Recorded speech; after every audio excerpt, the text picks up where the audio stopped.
Mohon izin kemudian melaporkan kemudian untuk api masih terbakar, kemudian untuk pemadam masih dalam perjalanan yang mengisi ulang kemudian.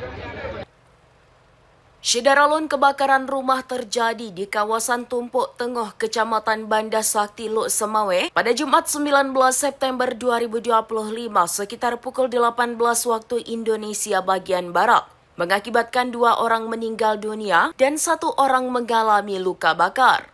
Kedua korban yang meninggal akibat terbakar tersebut adalah Salamuddin 70 tahun dan Rapeah 70 tahun, keduanya merupakan suami istri. Sedangkan yang mengalami luka bakar adalah Ferry Saputra 38 tahun yang juga merupakan anak dari kedua korban yang meninggal dunia. Rumah yang terbakar adalah rumah konstruksi kayu yang merupakan milik Ferry Saputra yang selama ini juga dijadikan tempat penampungan barang bekas. Lalu rumah kedua berkonstruksi beton merupakan milik Irma Zohra 55 tahun. Kapolres Luk Semawe Dr. Ahzan melalui Kasih Humas Salman Al-Farasi menyebutkan untuk kronologis kejadian api berawal adanya pembakaran sampah di depan rumah konstruksi kayu. Lalu api tertiup angin sehingga langsung membakar rumah tersebut. Api pun sempat membesar hingga suami istri yang di dalam tidak sempat menyelamatkan diri hingga meninggal dunia. Tidak lama kemudian sekitar 10 unit mobil pemadam tiba di lokasi dan api berhasil dipadamkan 2 jam kemudian.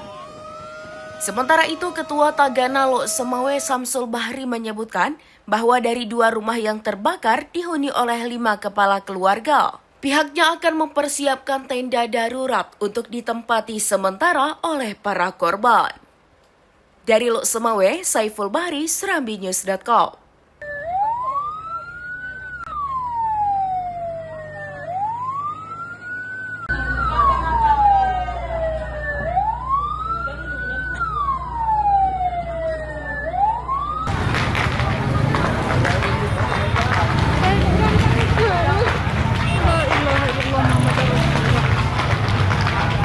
Download Tribun X sekarang, menghadirkan lokal menjadi Indonesia.